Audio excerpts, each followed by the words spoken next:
नमस्कार साथियों, हम एनटीए राष्ट्रीय पात्रता परीक्षा के विषय में परिचर्चा कर रहे हैं। आज चौथे व्याख्यान में मैं आप सभी का स्वागत करता हूं। इससे पूर्व 3 व्याख्यानों में क्रमशः हमने शिक्षण का अर्थ, शिक्षण की प्रकृति और शिक्षण के चर प्रकार के विषय में परिचर्चा किया था। आज हम शिक्षण के अवस्थाओं के विषय में पढ़ेंगे। मित्रों, अवस्थाओं से तात्पर्य है शिक्षण कार्य करना सभी के लिए आसान नहीं है। यही कारण है कि हमसे इस प्रथम प्रश्न पत्र में अभिक्षमता और अभियोग्यता संबंधी परीक्षण किया जाता है। शिक्षण का 3 स्तर है मुख्यतः। तीनों ही स्तरों पर आधारित कार्य करने के लिए सभी अध्यापक एक साथ एक रूपता नहीं रख सकते हैं। क्यों?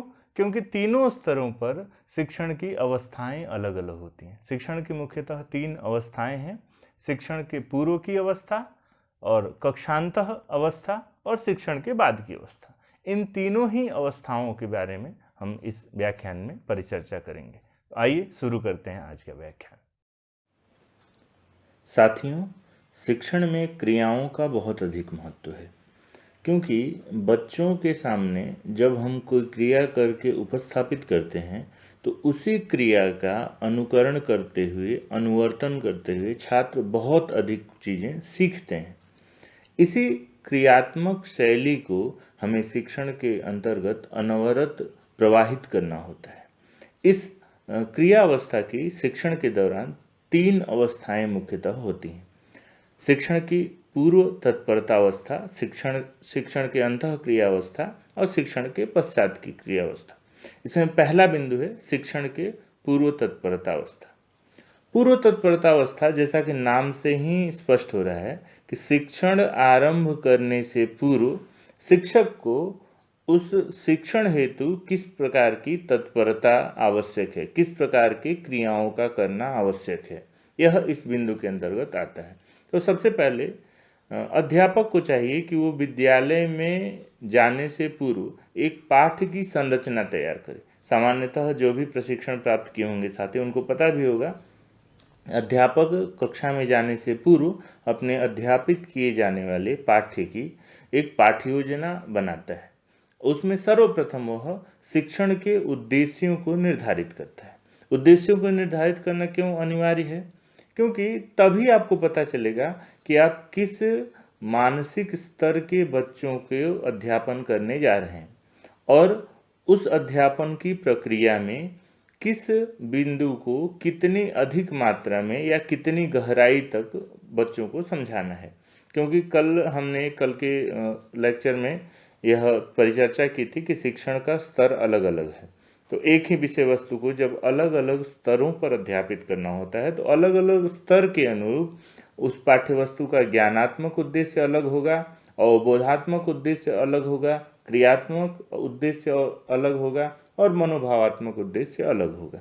तो इन उद्देश्यों को सर्वप्रथम निर्धारित करना शिक्षण के पूर्व क्रियावस्था के अंतर्गत आता है। दूसरा, पाठ्यवस्तु के संदर्भ में निर्णय लेना। साथियों, आपने स्ट्रेटेजी शब्द को बहुधा सुना होगा। स्ट्रेटेजी को सामान्यतः व्यूह निर्माण भी कहते हैं। व्यूह निर्माण का सामान्य अर्थ है परिस्थिति का निर्माण करना। हमें पता है कि बच्चे सभी विषयों को समान रूप से पसंद नहीं करते हैं। ये बच्चे ही नहीं, एक मानव मात्र का स्वभाव है। हम अपने सभी कार्यों को समान रूप से पसंद नहीं करते हैं। सुबह से शाम तक सामान्य जीवन में हमें जो जो काम करना होता है, हमें पता है कि हम उन सभी कार्यों को उतनी ही अभिरुचि से नहीं करते हैं। किसी को खाना पसंद है, किसी को घूमना, किसी को पढ़ना, किसी को पढ़ाना, किसी को खाना बनाना, किसी को अध्यापन करना, किसी को अन्य कुछ कुछ कार्य पसंद है। अर्थात सभी कार्यों में हमारी समान स्थिति नहीं है। तो इसीलिए बच्चों की अध्यापन में सभी विषयों में भी समान रुचि नहीं होती। तो हमारे जो हमने विषय पढ़ाना है, इस विषय में छात्रों की अभिरुचि कैसे जागृत हो, इस संबंध में अध्यापक को यहीं पर निर्णय लेना होता है और एक स्ट्रेटजी बनानी होती है, एक परिस्थिति का निर्माण करना होता है। यह चिंतन करना होता है कि बच्चों को हम पाठ्य सामग्री कैसे प्रस्तुत करेंगे ताकि उनकी रुचि इसमें जागृत हो। सामान्यतः जब बच्चे अगर पहली कक्षा में कोई अध्यापक अध्यापन करने गया है तो बच्चों का बहुत सारा ध्यान पहले या तो अपने घर में रहता है, सुबह जो दैनिक कार्य संपादित किया उसमें रहता है, या कभी वो बस में रहता है, कभी रास्ते में रहता है, आधा ध्यान वहाँ रहता है। और उसको फिर कक्षा में विषय वस्तु तक ले आने के लिए अध्यापक को एक परिस्थिति बनानी पड़ी, एक स्ट्रेटजी बनानी पड़ती। उस संबंध में यहीं पर निर्णय लेना होता है। अर्थात शिक्षण के पूर्व अवस्था में ही अध्यापक को यह विचार करना होगा कि उसको यह पाठ किस कालांश में पढ़ाना है, पहले कालांश में, दूसरे कालांश में, या फिर मध्यावकाश के बाद या अंतिम कालांश में। उसके अनुसार उसको परिस्थिति के निर्माण के बारे में यहाँ सोचना होगा। दूसरी बात। तीसरी बात है इसको क्रमबद्ध रूप से स्थापित करना।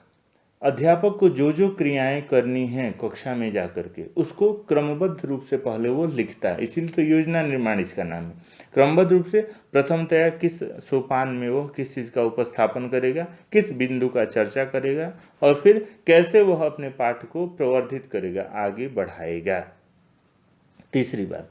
चौथी बात है युक्तियों और प्रविधियों का भी निर्णय उसको लेना होता है इसी शिक्षण के पूर्व अवस्था में।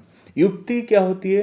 टेक्निक होता है मित्र। युक्ति दरअसल यह कहना अनुचित है कि युक्ति के बारे में यहीं पर उसको सोचना होता है, क्योंकि युक्ति यकायक मस्तिष्क में आ जाती है। जब परिस्थिति आएगी, अध्यापक अगर योग्य अध्यापक है, उसमें वो रुचि उसकी है अध्यापन में, तो कक्षा में जैसे वह खड़ा होगा, समस्या के आते ही उस समस्या को सुलझाने के लिए तदनुकूल युक्ति उसके मस्तिष्क में स्फुट होगी।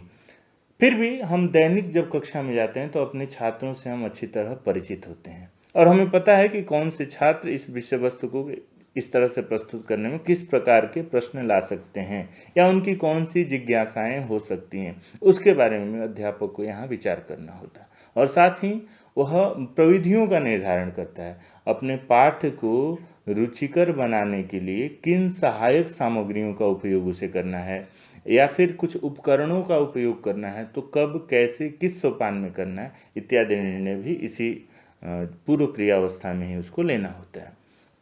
फिर कुछ विशेष अगर चीज़ बतानी है, कुछ विशेष बिंदु, अगला ये है पूर्व क्रियावस्था के अंतर्गत कुछ विशेष तथ्यों की जानकारी देनी है, तो फिर किन युक्तियों का प्रयोग करके वो देगा।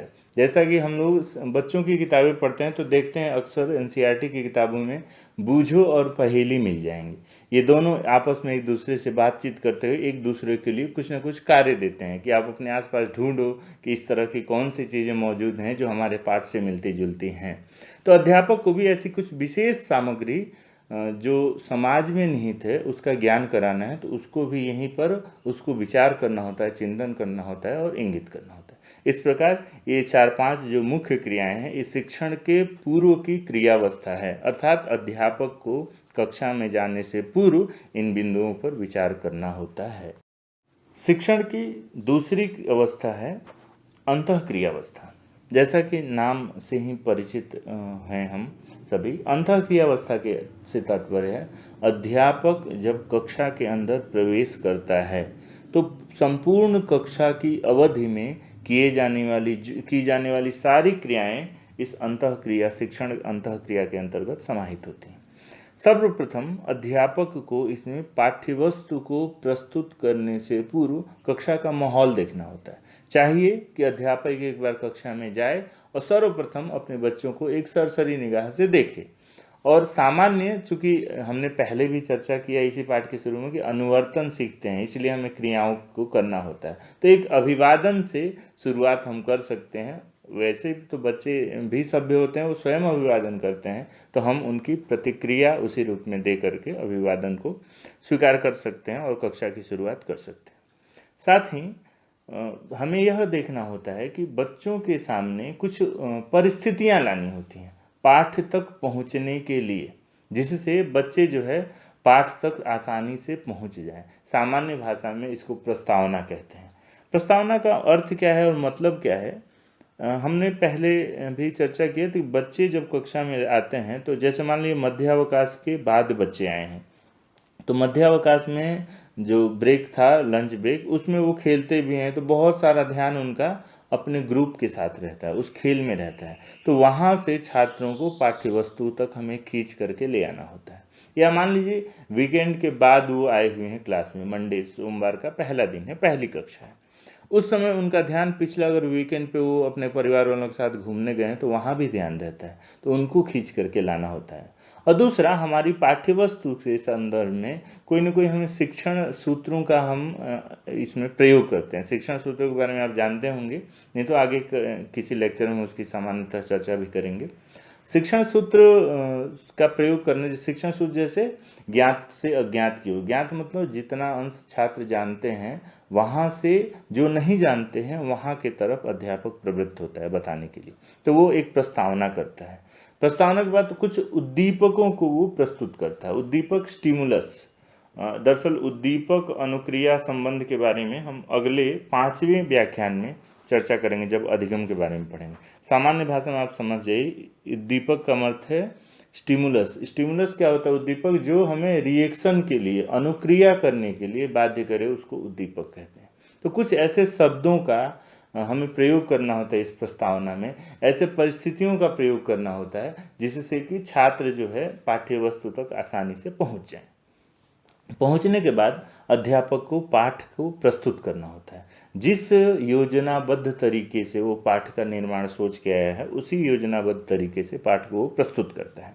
आवश्यकता अनुसार वह विधियों और प्रविधियों का प्रयोग करता है। हाँ, कक्षा में जब तात्कालिक आवश्यकता बन गई तब वह युक्तियों का प्रयोग भी करता है। परिस्थिति को संभालने के लिए अध्यापक के द्वारा जो भी कार्य व्यवहार किया जाता है सकारात्मक, वह सब युक्ति कहलाती है, टेक्निक कहलाती है।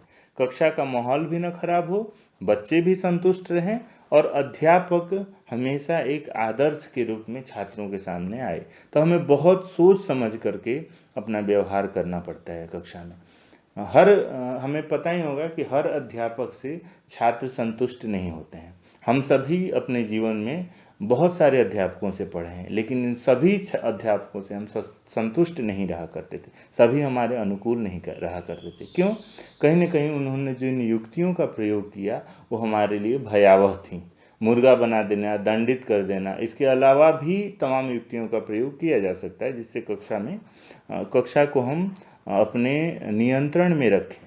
तो उसके लिए वह युक्तियों का प्रयोग करता है। फिर ये क्रमशः पाठ्य वस्तु को प्रस्तुत करने के बाद से विधियों प्रविधियों का प्रयोग किया, युक्तियों का प्रयोग किया, कुछ प्रदर्शनात्मक वस्तुएं उसका प्रयोग किया, पाठ का सारांश ज्ञापन किया, कुछ एक प्रश्नों से जो भी पढ़ाया है वो छात्रों का अवबोध हुआ या नहीं यह भी पूछ लेगा। तो कहने का मतलब ये संपूर्ण एक कक्षा में निर्धारित अवधि के अंतर्गत किए जाने वाला जो कार्य वो सब शिक्षण के अंतःक्रिया के अंतर्गत समाहित हो जाता है। साथियों, अगली और अंतिम क्रिया होती है शिक्षण के पश्चात की क्रियावस्था। यह पश्चात की क्रियावस्था सामान्यतः 2 भागों में विभक्त होती है। एक तो जो कक्षा के अंदर ही पाठ की समाप्ति के अनंतर अध्यापक के द्वारा किया जाता है, अर्थात सामान्यतः छात्रों के मुख मुद्रा से, उनके कार्य व्यवहार से और उनके द्वारा जो अध्यापक प्रश्न पूछा है उन प्रश्नों का छात्रों के द्वारा जो उत्तर प्राप्त होता है, उन उत्तरों के माध्यम से सामान्यतः अध्यापक यह पता लगाने का प्रयास करता है कि अध्यापक के द्वारा पूर्व में निर्धारित जो शिक्षण उद्देश्य थे उन उद्देश्यों की प्राप्ति हुई या नहीं। और दूसरा, इसमें कक्षा से निकलने के बाद की अवस्था भी इसमें समाहित है कक्षांतः क्रिया में, दूसरा भाग है। उसके बाद अध्यापक को सोचना पड़ता है कि अगर छात्रों ने उसके प्रश्नों का उत्तर नहीं दिया उसका क्या कारण था, और अगर उत्तर दिया तो कितनी मात्रा में दिया। अध्यापक के द्वारा कोई व्यवहार किया गया है तो वह व्यवहार इस कक्षा स्तर के छात्रों के लिए उपयुक्त था या नहीं, इस संदर्भ में विचार करता है।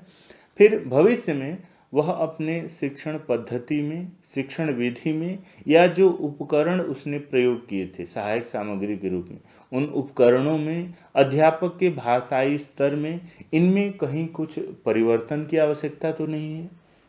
और साथ ही वह अग्रिम पाठ की जब योजना बनाता है तो इन बिंदुओं से उसको सहायता मिलती है।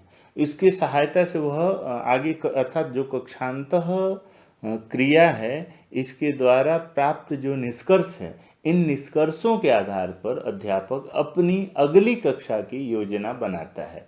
अगर उसको लगता है कि अध्यापक छात्र किन्हीं कारणों से उसके प्रश्नों का उत्तर नहीं दे पा रहे हैं, तो वह कारण क्या है। कहीं ऐसा तो नहीं है उसकी जो अध्यापक की भाषा है वो अत्यंत उत्कृष्ट है और छात्रों के समझ में नहीं आ पा रही है, या विषय वस्तु का संप्रेषण छात्रों के स्तरानुकूल नहीं हो पा रहा है, या जिन विधियों प्रविधियों का उपयोग अध्यापक कर रहा है वो कहीं छात्रों का उसमें आकर्षण नहीं हो पा रहा है, छात्र विषय वस्तु के प्रति आकृष्ट नहीं हो पा रहे हैं, या फिर जो भी कारण अध्यापक की संप्रेषण की प्रक्रिया परिस्थिति जो बनाया छात्र अध्यापक ने स्ट्रेटेजी जो बनाई थी वह कहीं उसका सफल हो पाया है या नहीं। इन समस्त बिंदुओं पर विचार करता है अध्यापक। विचार करने के बाद यह निर्णय लेता है कि अग्रिम योजना में इन बिंदुओं का वो ध्यान रखे, जिससे कि छात्रों की संतुष्टि हो। मित्रों, इस चीज़ को हमें हमेशा ध्यान रखना चाहिए कि अध्यापक जब संतुष्ट होगा अपनी कार्यशैली से तभी छात्र संतुष्ट होंगे, और अगर छात्र संतुष्ट हैं तभी किसी भी अध्यापक की अध्यापन शैली परिष्कृत मानी जाएगी, शुद्ध मानी जाएगी। तो मित्रों, हमने पिछले 4 बिंदुओं में शिक्षण का अर्थ, शिक्षण की प्रकृति, फिर शिक्षण के प्रकार और शिक्षण के स्तर, शिक्षण की अवस्थाएं, इन संदर्भों की चर्चा कर ली है।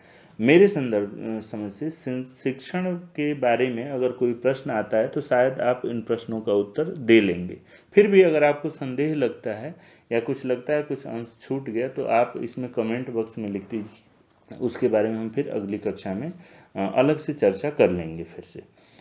और इसके बाद अब 5वें लेक्चर से हम, चूँकि शिक्षण और अधिगम ये दोनों समाहित एक साथ चलने वाली प्रक्रिया है, तो दूसरा जो इसका बिंदु है अधिगम, उसके बारे में चर्चा करेंगे। ठीक है, धन्यवाद सभी को। ठीक है, इसी के साथ धन्यवाद सभी को। और अब हम अधिगम के बारे में अगली कक्षा में चर्चा करेंगे। अगर आपको इस शिक्षण को जो 4 व्याख्यानों के अंतर्गत हमने चर्चा की, इसमें कोई संदेह रहता हो या कोई विषय वस्तु आपके अनुसार छूट गई हो या कोई प्रश्न जिसका उत्तर इन व्याख्यानों के आधार पर नहीं आ पा रहा हो, तो आप बेहिचक इसको अपने कमेंट बॉक्स में लिख देंगे, हम उस पर चर्चा करेंगे आगे। ठीक है, धन्यवाद सर।